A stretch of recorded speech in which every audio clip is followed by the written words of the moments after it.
Salve, meu querido aluno, minha querida aluna, trabalhando temas controvertidos da TNU. Vamos agora falar do tema 103. O tema 103 de resolução de controvérsias da TNU, que trabalha a seguinte questão: saber se há suspensão da prescrição entre a data do protocolo do requerimento administrativo e a comunicação da decisão ao interessado. Tese firmada pela TNU. Não corre prescrição entre a data do protocolo do requerimento administrativo e a comunicação da decisão do interessado. Meus amigos, prescrição. O prazo prescricional nas ações previdenciárias é de 5 anos. Existe inclusive a súmula 85 do STJ, que diz que as prestações datadas há mais de 5 anos prescrevem, restam prescritas.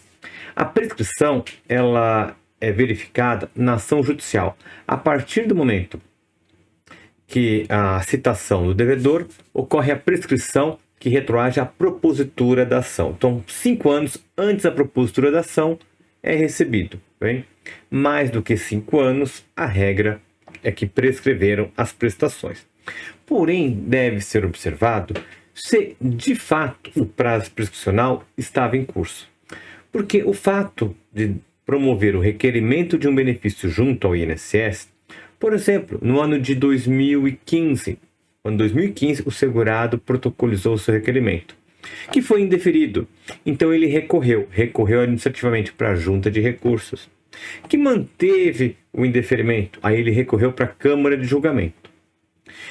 Nesse prazo, enquanto o INSS analisou, enquanto ficou pendente de análise na junta de recursos, depois na Câmara de Julgamento, esse período do INSS e do Conselho de Recursos da Previdência Social, não há fluência de prazo prescricional. Somente ao final, com a negativa final, a cientificação do segurado, que passaria a correr o prazo de 5 anos. Portanto, se a ação foi ajuizada no ano de 2025 e o benefício foi requerido no ano de 2015, no ano de 2015, mas o INSS indeferiu, houve recurso para a junta, depois da junta houve o julgamento desfavorável ao segurado, ele recorreu para a Câmara de Julgamento, que proferiu julgamento desfavorável, finalizando no ano de 2021. Veja, o requerimento foi em 2015, mas 2021 só que encerrou a tramitação administrativa. Ao promover o ajuizamento de ação, de uma ação judicial no ano de 2025, não há prescrição, porque são apenas 4 anos antes do fim do processo administrativo. Significa, sendo condenado o INSS no processo judicial que foi ajuizado no ano 2025, deverá pagar todos os valores desde a data do requerimento, no ano de 2015, nesse exemplo que eu passei aos colegas. Perfeito? Então, não é do requerimento seriam prescritas prestações. Por quê? Preciso verificar qual foi a data da finalização do procedimento administrativo. Então, não corre prescrição entre a data do protocolo do requerimento administrativo e a comunicação da decisão ao interessado. Então, enquanto não há a comunicação final da decisão do interessado, não há fluência do prazo prescricional. No mesmo sentido, a súmula 74 da TNU, que nos fala: o prazo de prescrição fica suspenso pela formulação de requerimento administrativo e volta a correr pelo saldo remanescente após a ciência da decisão administrativa final. A decisão administrativa final. Enquanto não ocorrer a decisão administrativa final, não há fluência de prazo prescricional. Compreendido? Então, isso é muito, muito importante, saber quando a prescrição está correndo e quando não está correndo prazo prescricional. Vamos agora falar do tema 12 de controvérsias da TNU. Questão submetida a julgamento. Saber se o pagamento da remuneração indireta ao aluno aprendiz autoriza respectiva contagem de tempo de serviço para fins previdenciários. Então, vou falar agora do aluno aprendiz. O aluno aprendiz tinha já pela TNU um entendimento que foi superado. Qual era o entendimento? O entendimento era que era admissível para fins previdenciários o tempo de aprendiz prestado em escola técnica federal, desde que comprovada a remuneração indireta.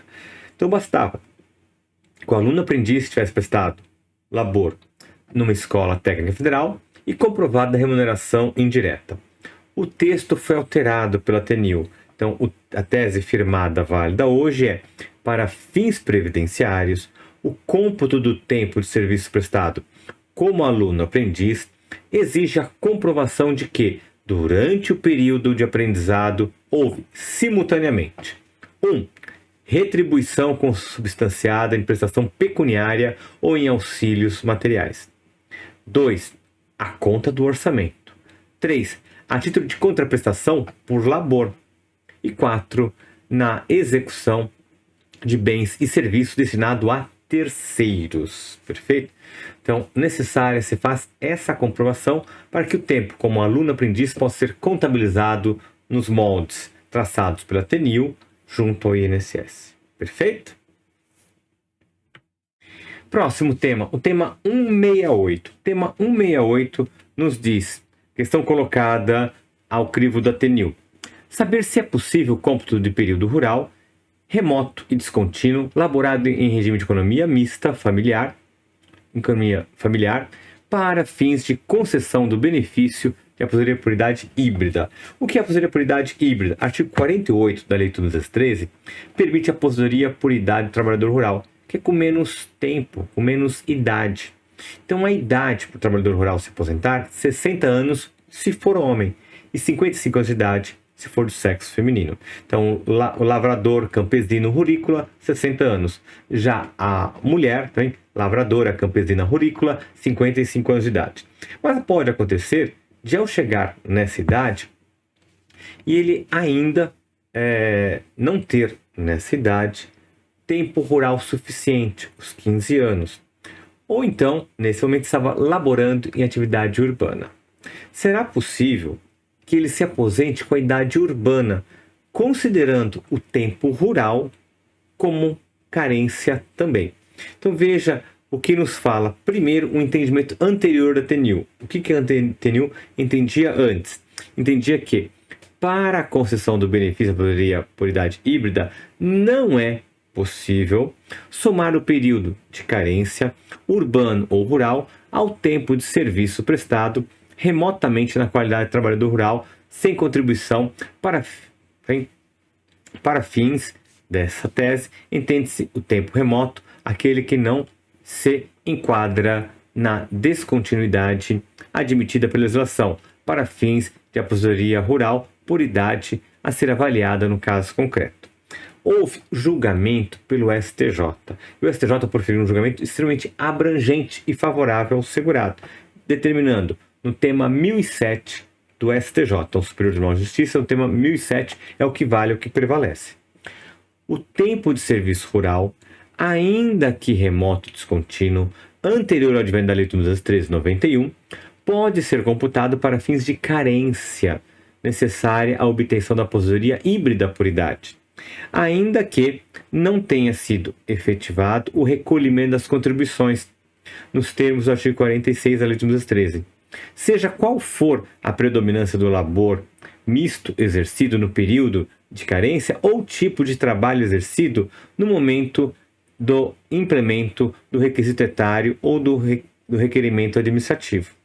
Então aqui permite sim a contagem do tempo rural para fins de carência anterior ao ano de 91, ok? Próximo tema, 153. Saber se é possível computar na contagem da carência exigida para a concessão de aposentadoria o tempo de serviço laborado na condição de empregado rural de pessoa física com vínculo anotado em CTPS. Tese firmada. É possível, determinou a TENIL, o reconhecimento de tempo de serviço exercido por trabalhador rural, registrado em carteira profissional em período anterior à Lei de Benefícios Previdenciários, a Lei de 1213, de 24 de julho de 91, para efeito de carência, independentemente do recolhimento das contribuições previdenciárias, tendo em vista que o empregador rural, juntamente com as demais fontes previstas na legislação de regência, eram os responsáveis pelo custeio do Fundo de Assistência e Previdência Rural, ou Fundo Rural. Portanto, empregado rural pode contabilizar o tempo de atividade rural exercido antes do ano de 91, ainda que não tenha efetivamente ocorrido recolhimento de contribuições previdenciárias pelo tomador de serviços, porque o tomador de serviço era o responsável tributário. Se não adimpliu a obrigação de recolher as contribuições, não pode o trabalhador, o prestador de serviço, sofrer sanção, sofrer reprimenda. Então, deverá ser considerado o tempo de contribuição, ainda que não tenha ocorrido o recolhimento das contribuições pelo tomador de serviços, que é o responsável tributário. Certo? Tema 45. Saber se o ex-cônjuge que não recebe alimentos tem direito à pensão por morte. O ex-cônjuge que receba alimentos, pensão alimentícia, determina a Lei 8.213 que tem direito sim a receber pensão por morte. Então, o ex-cônjuge que se separou, se divorciou com direito à pensão alimentícia.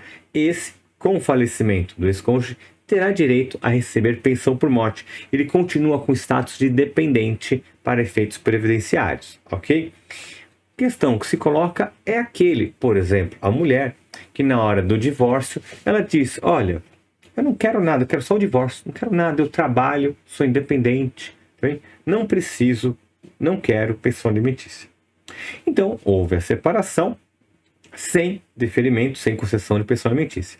Acontece que passado 1 ano ou 2, por exemplo, ela vem a perder o emprego, desempregada, passa por momentos difíceis e procura, tem contato agora, a título de amizade, com o ex-marido, o ex-cônjuge, e que passa a socorrê-la financeiramente, passa a prestar auxílio, ok? Pagar o convênio médico, ou então garantir uma cesta básica, repassar certos recursos, passa a auxiliar, ajudar financeiramente.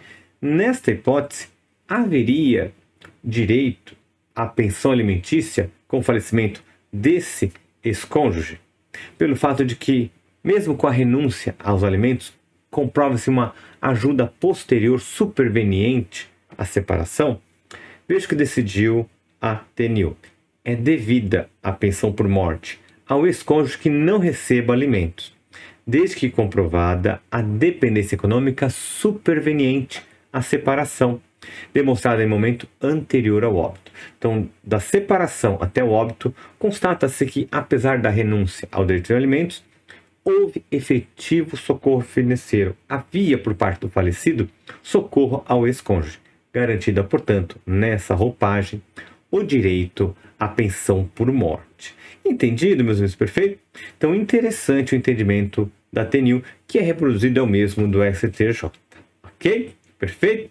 E com isso nós fechamos esse nosso encontro. Quero agradecer demais a você e perguntar, você já foi lá no Instagram, em @hermes_alencar, mandou uma mensagem para este professor? Já comentou o que está achando das nossas aulas, nossas dicas, nossos encontros, nossas informações sobre a prática do direito previdenciário? Espero que sim, perfeito? Antes, deixe-me apresentar aos colegas este QR Code. Pegando seu celular e apontando para este QR Code, o colega terá acesso aos livros, aos banners dos livros deste professor. Livros como Cálculo de Benefícios Previdenciários e Teses Revisionais, pela editora Saraiva Jur, a obra Manual de Direito Previdenciário, pela editora Saraiva Jur, a obra Direito Previdenciário para Concursos Públicos, a obra A Reforma da Previdência 2019, a obra Pensão por Morte e Aposentadorias no Regime Geral, entre outras obras de autoria desse professor. Encontre botando no celular para esse QR Code. Inclusive, existe cupom de desconto que está lá disponível. Quer saber mais? Manda uma mensagem para esse professor, @hermes_alencar, lá no Instagram, que conversamos a respeito, ok? Então, aqui, professor Hermes Arraes Alencar, desejando a você bons estudos. Um forte abraço e sucesso!